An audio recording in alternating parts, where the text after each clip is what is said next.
Hello everyone, my name is Brendan Snyder. Thank you so much for joining me and welcome to another episode of New Music Finds, number 54. So this is where I like to collect together all the new music that I've purchased over the past week and present it to you.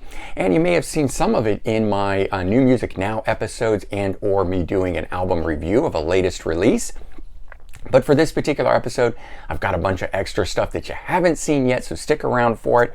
And of course, I get this stuff from my local record stores, but also online retail like Amazon, eBay, and more.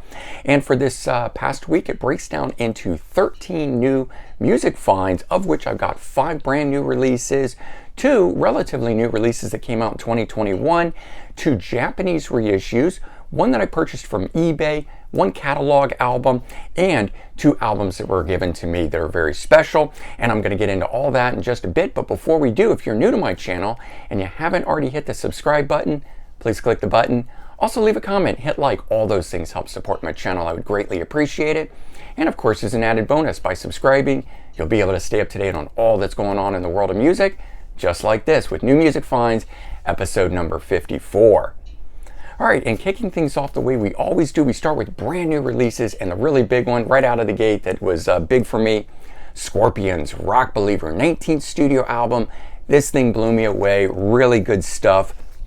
Their debut album came out in 1972, Lonesome Crow. It's now 2022, 50 years on, and these guys are still making great music. I wasn't sure if they still had it in them to do it, but they certainly surprised me, and I think they surprised a lot of you guys, because I kept hearing some really great things about how much you guys like this album, because I did a full album review of this, and I'm going to leave the link in the description below. If you haven't already seen that, you could check it out, because I'll go into more detail there. This one here, deluxe edition, it's a 2-disc set.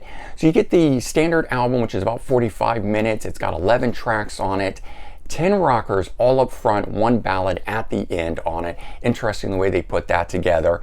And the bonus disc itself, 5 tracks on it, 4 studio songs not on the album, so I guess you'd call them outtakes, and then a 5th track, which is an acoustic version of the 1 ballad that is on the album. But all 4 of those extra studio tracks are really worth it. I don't know why they were left off.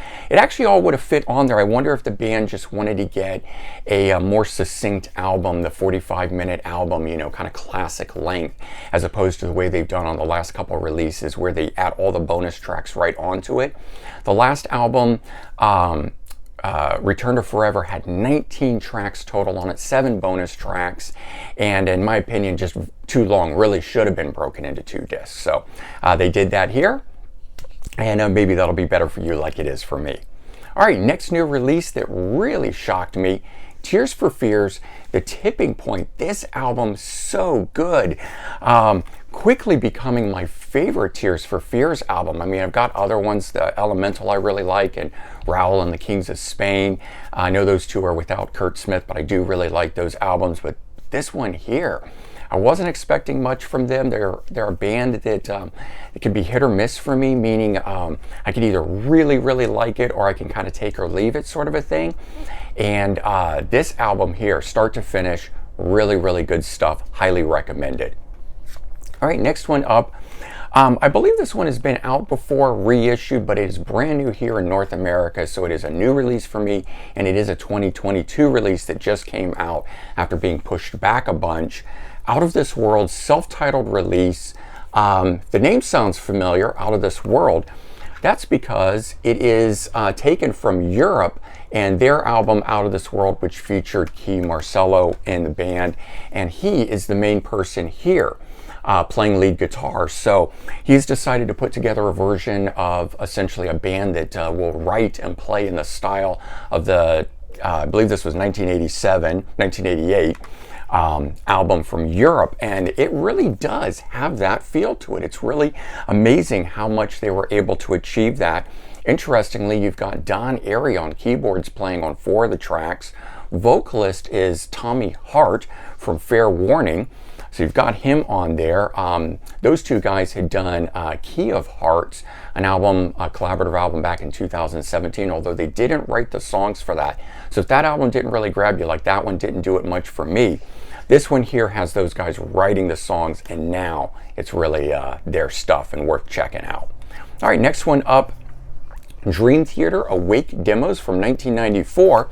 So those songs are from this album here, of course. And part of the Lost Not Forgotten archive series that the band is going through, cleaning out its archives, and just a whole bunch of great stuff. So if you're a big fan of Dream Theater like me, it's great to get all this extra tide me over type stuff in between while we wait for sort of additional new material, because they did just recently put out a new album. All right, this one here is a really cool one. Shark Island, their debut album, called School Bus. It's not called Deluxe Edition. It just happens to be the type. It doesn't, for whatever reason, say School Bus anywhere on here. No track listing on the back side of this thing, but when we open it up here, we get the track listing in there, kind of a thing. So Shark Island, great late 80s, early 90s glam metal band. Here's their debut album, Law of the Order. And if you don't recognize Shark Island or the vocalist Richard Black, you might know him from the supergroup Contraband, which featured Richard Black there, but also Michael Shankar, and then you've got Bobby Blotzer of Rat, and Cher Peterson from Vixen, and Tracy Guns from LA Guns. Hard doing that in reverse for you guys. But Shark Island, so this was always, thought to be their debut, so to speak, and it is in terms of the major label release, but they had an independent album back in '86 called School Bus, spelled SCOOL, and that's what that is, and it's every bit as good. So if you like Shark Island and you're looking for a little bit more of that classic sounding stuff, check that out. That's just been reissued. Now I've got a couple relatively new releases that came out at the tail end of 2021. And first one up, Boxset from Steppenwolf, Magic Carpet Ride, the Dunhill ABC years 1967 to 71. And so there's the back side of it there. It's got 8 discs in it, and it covers the studio albums as well as the live albums from that early period. And just really great to get these, because a lot of these are out of print, hard to come by. In the past of these early albums, I only ever had one of them. I had the album called 7, which I really enjoyed. I'm glad to finally get these. The one in here that really jumped out at me that I liked was the last album they did for ladies only. Really good release right there. All right, another one that came out in 2021, still relatively new release, Kent Hilly, The Rumble. And I would never have picked this up before. I thought much about it, but recent brand new 2022 release, Giant, Shifting Time, and the brand new singer for Giant is none other than Kent Hilly. So really, having enjoyed this, I was sort of searching around and found out he had a solo album. Didn't know that he had one, and jumped on it, took a listen to it, and it really surprised me. He is quite a good vocalist. I was really enjoying what he did for Giant, so I already kind of knew that going into it. But if you're looking for a little more Kent Hilly, definitely worth checking that out. Okay, and then I got 2 Japanese reissues, and we've been talking a lot about these lately, the Universal Japan reissues that have been coming out. And previous week or 2 of this, I've shown you a couple of these. Rabbit, Canadian band, debut album and 3rd album, and I didn't know it at the time, but they had this one, the 2nd album, in between there. So I had only found those first 2 originally early on until doing some more research and realizing that they did have another one, and for whatever reason, this one was just not listed with the others. And so doing a lot of extra scrolling through Amazon to see what else we've got, and I found that and was really excited, because those first 2 Rabbit, well, when I say first 2, the first 2 that I got, the 1st and the 3rd ones, which are still my favorite of these, really blew me away. So good. I couldn't stop listening to them. So to get another one when I thought they only had the 2 albums was just really exciting for me. And then in a past record store finds video that I had done, experience video, going to one of my favorite places, Book Off, I'd come home with this Cher album, Heart of Stone. And so I didn't know this, but Universal Japan just reissued her 1987 self-titled album, debut for Geffen Records. And what I liked about the Heart of Stone album was the writers that were on it, John Bon Jovi, Richie Sambora, Desmond Child, Diane Warren, people like that. those same people worked on this album here. So this one, along with that one, have very much the same feel to it. And I have to say, I think I actually like this album better than the other one. Good stuff. Glad to see that that had been reissued. The sound quality of these are really good. They're quieter than the standard CD, so you have to turn them up louder, but they are remastered. So when you turn it up, it sounds good. It doesn't sound, like you're having to turn something up and just not coming out crisp at that point. Okay, then beyond that, got one from eBay, or I should really say, so I had to go to eBay to get one because it's an old out-of-print album. And John Cafferty and the Beaver Brown Band, Tough All Over. So again, at that book off visit that I picked up to share, I also got this one, Roadhouse, which was their second album under their name, this being the debut album under their name. Although, again, if you don't recognize the band name itself, that's okay, because they were the band who did the soundtrack music for the film Eddie and the Cruisers in 1983. It had a big hit off of that, went to number 7, and a lot of people only knew the band as Eddie and the Cruisers, although that was a fictitious band from the movie with an actor pretending to sing. The singing and the music that was written and everything was John Cafferty and the Beaver Brown Band. So when they came out under their own name, unfortunately, they didn't really get a lot of attention and kind of disappeared without a trace. But if you're going to explore them, this is the album to do it. 1985 album, so very good. Kind of sounds like Bruce Springsteen. A lot of people refer to them as a poor man's Bruce Springsteen. I think they're every bit as good as Bruce, so definitely worth checking out there.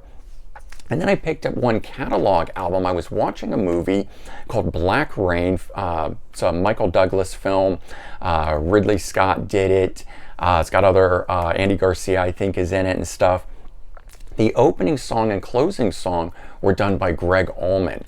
And I think they're only available on the soundtrack. At least I couldn't find them any other way. But because I couldn't get the soundtrack, I ordered this album from 1987. The movie itself was 1989.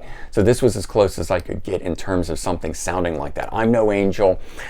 Just good stuff that's, 80s sort of adult contemporary rock style stuff. Doesn't really have a southern rock vibe to it like I would have expected from an Allman Brothers band member.